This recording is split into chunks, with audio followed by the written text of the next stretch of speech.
नमस्कार दोस्तों, भारत एक सोच देख रहे हैं आप। और आज इंडिया गठबंधन की चौथी बैठक दिल्ली में हुई है और इस बैठक में 28 दलों ने हिस्सा लिया है।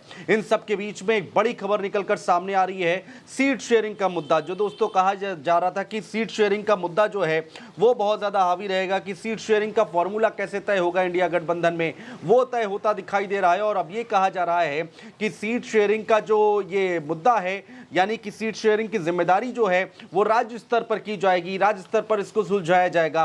यानी कि राज्यों में जो पार्टियां हैं, जो बड़ी पार्टियां हैं, वो इस पर फैसला लेंगी और इसको जल्द से जल्द फैसला लेना है। दरअसल दोस्तों 30 तारीख तक का समय दिया गया है और 30 तारीख से पहले, यानी कि 1 जनवरी से पहले आपको यहां पर सीट शेयरिंग का जो फॉर्मूला है वो तय कर लिया जाएगा। उससे पहले खाका बनाकर देना है, जिससे कि जो तमाम पार्टियां हैं वो अपनी अपनी तैयारियों में जुट जाएं कि किस तरह से आगे चुनाव लड़ना है 24 का।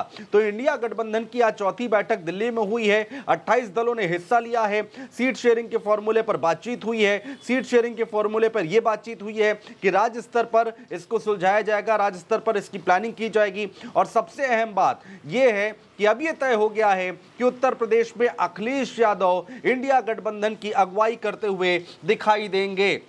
यानी कि अखिलेश यादव इंडिया गठबंधन को लेकर अब आगे बढ़ेंगे। वो तय करेंगे कि उत्तर प्रदेश में कौन कितनी सीटों पर चुनाव लड़ेगा, कांग्रेस पार्टी कितनी सीटों पर चुनाव लड़ेगी, समाजवादी पार्टी कितनी सीटों पर चुनाव लड़ेगी और आरएलडी कितनी सीटों पर चुनाव लड़ेगी उत्तर प्रदेश में दोस्तों। तो ये चीज तो इस मीटिंग से एक साफ होती दिखाई दे रही है। संकेत और संदेश मिल गए हैं, क्योंकि मल्लिकार्जुन खड़गे जिन्होंने मीटिंग खत्म होने के बाद कैमरे पर यह बात बोली कि अब राज्य स्तर पर सीट शेयरिंग का फॉर्मूला तय होगा, यानी कि राज्यों की जो पार्टियां हैं वो इसको तय करेंगी। सीट शेयरिंग का भी हम मिल के पहले जिस जिस स्टेट में हमारे लोग हैं, पहले वो लोग वहां पर एक दूसरे से समझौता करेंगे।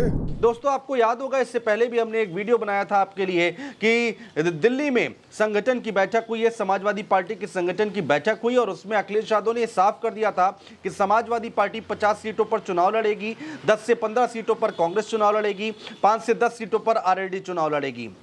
उसके बाद किसी तरह का कोई बयान नहीं आया था और आने वाले वक्त में यही खाका तैयार करके अखिलेश यादव जरूर देंगे दिल्ली में इंडिया गठबंधन की बैठक में। और इसमें बहुत ज्यादा तब्दीलियां देखने को नहीं मिल सकती, क्योंकि 2, 4, 5 सीटों का ऊपर नीचे हो सकता है दोस्तों। लेकिन अखिलेश यादव ने मोटे तौर पर यह तय कर दिया है कि उत्तर प्रदेश में इंडिया गठबंधन कैसे चुनाव लड़ेगा, क्योंकि वो उसकी अगुवाई यहां पर करते हुए दिखाई दे रहे हैं। इसके साथ ही साथ दोस्तों एक खबर और निकल कर आई है, जो 141 सांसदों का निलंबन हुआ है सदन में, उसको लेकर यहां पर तय किया गया है। यहां पर बताया मल्लिकार्जुन खड़गे ने कि यहां पर हम लोगों ने निंदा की है और 22 तारीख को हम एक साथ एक मंच पर दिखाई देंगे इसका विरोध करते हुए।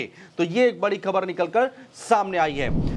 सब मिलके प्रोटेस्ट करना और ऑल इंडिया प्रोटेस्ट 22 तारीख को, 22 दिसंबर को जितने भी सस्पेंशन हो गए उनके बारे में चलेगा। साझा रैलियां करेंगे सभी दल एक साथ। 28 दल इसमें शामिल हुए हैं, 28 पार्टियां इसमें शामिल हुई हैं।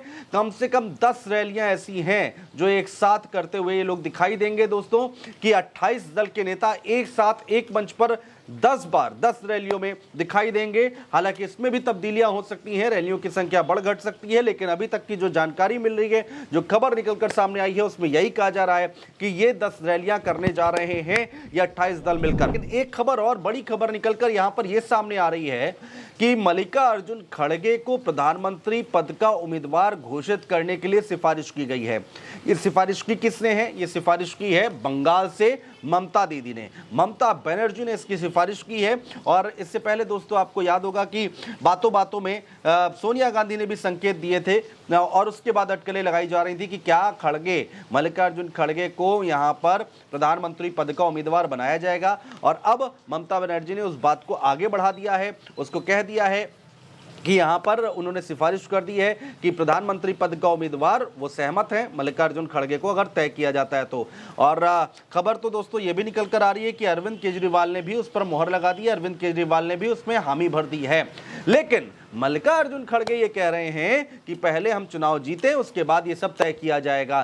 तो देखना होगा कि इंडिया गठबंधन की तरफ से क्या एक चेहरा सामने लेकर आएंगे जिसके नाम पर, जिसके चेहरे पर वोट मांगे जाएंगे, कि अगर जीतता है इंडिया गठबंधन तो प्रधानमंत्री पद का उम्मीदवार कौन होगा, प्रधानमंत्री कौन बनेगा, मल्लिकार्जुन खड़गे बनते हैं या फिर कोई और बनता है। लेकिन यहां पर अब सुगबुगाहट तेज हो गई है, यहां पर हलचल तेज हो गई है कि अब कहा यह जा रहा है कि आगे आने वाले वक्त में मल्लिकार्जुन खड़गे को पेश किया जा सकता है। लेकिन इन सब के बीच में राज्य स्तर पर जब सीट शेयरिंग का फॉर्मूला तय किया जा रहा है, सीट शेयरिंग जो होगी वो राज्य के स्तर पर होगी, यानी कि बिहार में नीतीश कुमार और तेजस्वी यादव तय करेंगे, बंगाल में ममता बनर्जी तय करेंगी, उत्तर प्रदेश में अखिलेश यादव तय करेंगे। तो ये मान लिया जाए कि अब उत्तर प्रदेश की अगर हम बात करते हैं तो अखिलेश यादव इंडिया गठबंधन को लीड करते हुए आगे आने वाले वक्त में दिखाई देंगे। 50 सीटों की बात निकलकर सामने आई थी, 10 से 15 पर कांग्रेस पार्टी की बात निकलकर आई थी और 5 से 10 सीटों पर आरएलडी की बात निकलकर सामने आई थी। पश्चिमी उत्तर प्रदेश आरएलडी कितना मजबूत है वो हम आपको बता रहे हैं, उससे पहले भी हमने देखा है। लेकिन अब यहां पर बड़ी खबर ये निकल कर आ रही है इंडिया गठबंधन की बैठक से कि अखिलेश यादव यूपी में इसकी अगुवाई करते हुए दिखाई देंगे। 31 तारीख डेट रखी गई है, 31 तारीख तक सब कुछ सेट करके फॉर्मूला देना है कि सीट शेयरिंग का फॉर्मूला प्रदेशों में ये रहेगा। और इसके पीछे की वजह यह है कि 31 तारीख इसलिए जल्दी की जा रही है क्योंकि आज दोस्तों 19 तारीख है, उसके बाद 31 तारीख में ज़्यादा समय बचा नहीं है। लोगों को, जो नेता होंगे, जो जैसे कांग्रेस पार्टी है, आरएलडी है या फिर तमाम पार्टियां हैं, उनको यहां पर समय मिल जाएगा तैयारी करने का। इसके पीछे की सोच ये रखी गई है। दोस्तों, आपने हमारे चैनल को सब्सक्राइब ना किया हो तो सब्सक्राइब कीजिएगा, जल्द से जल्द नोटिफिकेशन आप तक पहुंच जाएगी। बहुत बहुत शुक्रिया दोस्तों।